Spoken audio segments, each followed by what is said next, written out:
my name is Maria Progoulaki.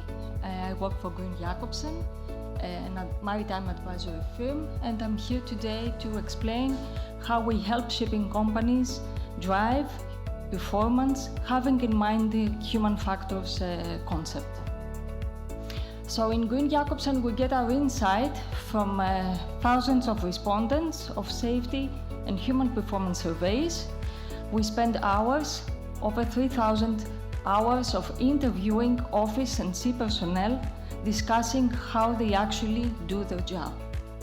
And what we see clients who are struggling to create a strong safety culture, who are doing their best, and at the end of the day, they don't see the outcome they would like to see.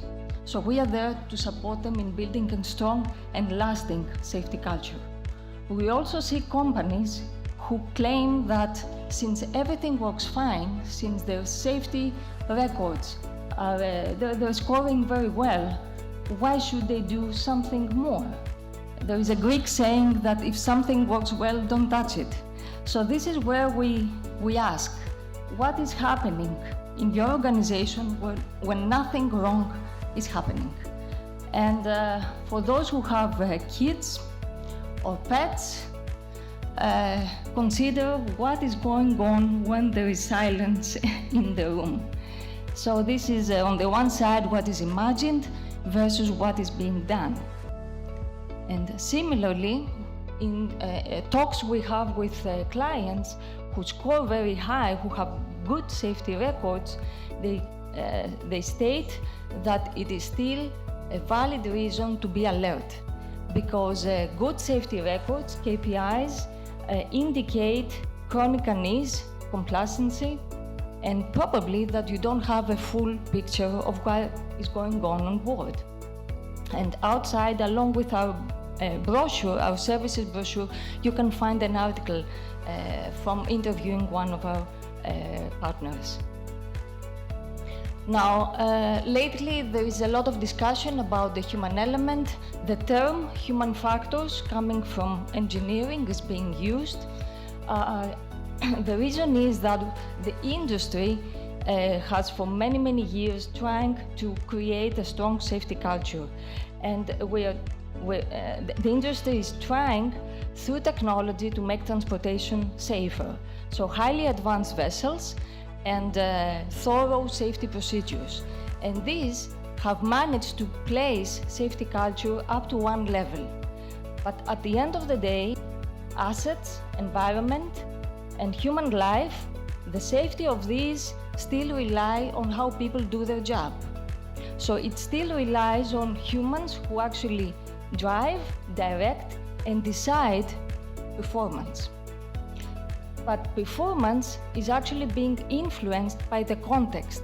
And in this context is where humans interact with themselves, with each other, and of course interact with the environment, the procedures, the hardware, so the human factors.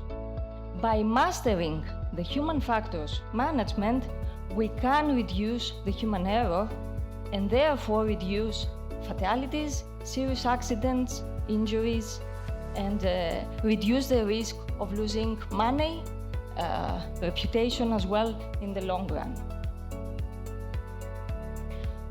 So in this focus on human factors, we know that managing the human factors requires that we influence how humans think and then how they behave. So our goal here is to drive attention to what matters, to help people realize what is more important to focus their concentration on. And this can happen by giving tools to review how they think, how they behave, how they take decisions. Because generally performance is evaluated as a result. But actually we want to focus a step back. We want to take a step back and give the people the room and the tools in order to reflect, review, and actually think before they take a decision. Therefore, we know, and now we can actually prove, that by giving this opportunity to people to review, to reflect, and to discuss openly, so create also the conditions, the context of exchanging views, we can take better decisions, we can judge better before we take action. And then behavior can become the visible evidence of a strong safety lifestyle, as we say. And this lifestyle is what will reflect the organization's safety culture. Now, when we, in this human performance discussion, we review human factors at 3 levels, because we know that by moving, by motivating, by working on the performance of the individual, you can actually create more synergies at the team level, and the benefits and performance can elevate at all 3 levels in manifold ways.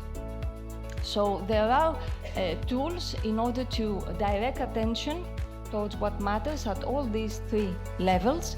I will give you a very simple example that at the individual level, how much are we getting from the appraisal, from the performance appraisal we ran.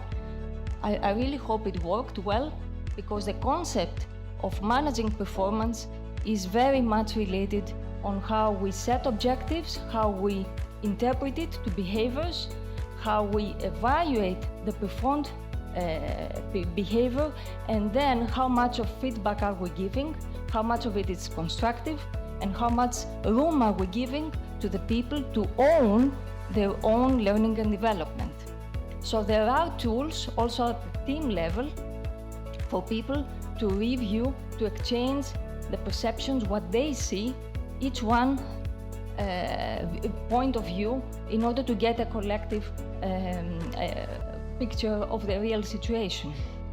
And of course, at the corporate level, here the focus is to set the objectives, to set the strategy, to provide the resources, the context, and of course to keep the pace, because efforts need to be active.